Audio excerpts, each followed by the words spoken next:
Well, it's Wednesday and it's time for Woolly Hats Wednesday Whip.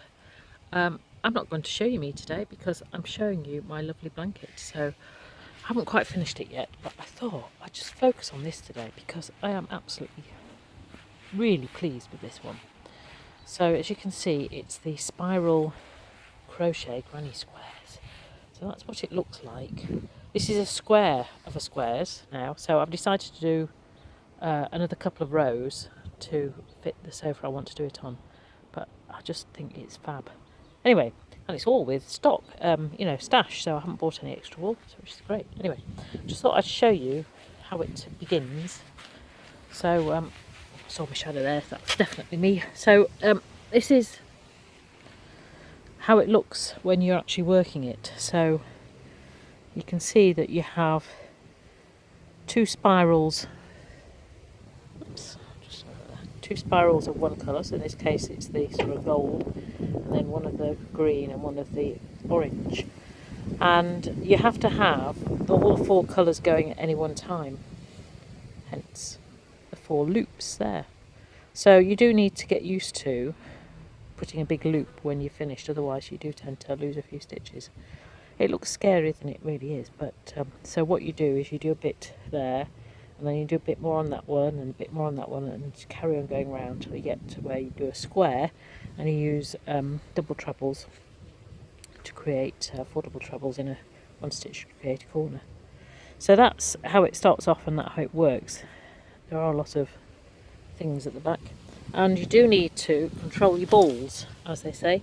So you can see here I've created small balls. It's very difficult to do granny squares and things like that using the full 100-gram balls, I find. So I do, like intarsia in both crochet and knitting, I try and create smaller balls because it's more manageable and it's less twiddling, because as you can see there's a great opportunity for things to twiddle. So when you're doing your crochet and knitting, control your balls. So these are some of the squares. So there are actually 6 different varieties. That's one I'm doing there, that's the third one. So there's 1, 2, there's a third one I'm doing, 3, 4, 5, 6. And it's all in how you put them together. So there are 6 different colours as well. So each square has 2 spirals of one colour and then singles of the other. So it's a fab pattern. And I've been having a lot of fun. Anyway, I've decided that I need to finish this one, so that's what I'm focusing on now, rather than anything else, any socks or jumpers or Christmas presents or whatever. So that's what I'm doing there. So I've got I think I've done about 25 squares. I need another 5 or so, and then I'll finish my extra 2 rows.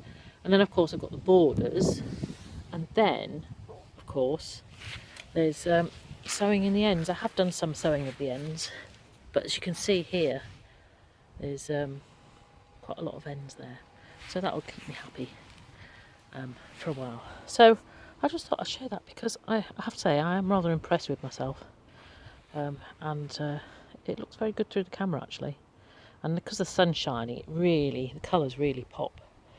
So there you go. So I'm sorry I've bored you with all this, but I have to say as I said before, I am quite chuffed with this one. And as you see, it's nicely laid out on the lawn, which has recently been mowed by Mr. W. So well done, Mr. W. It's about the first time for several days because it's dried out. It's been able to cut the lawn. So hopefully I won't get too much grass in my lovely blanket. That's all for me today. Hope you've had a good week. Do share what you're up to, and I will see you next week. Bye.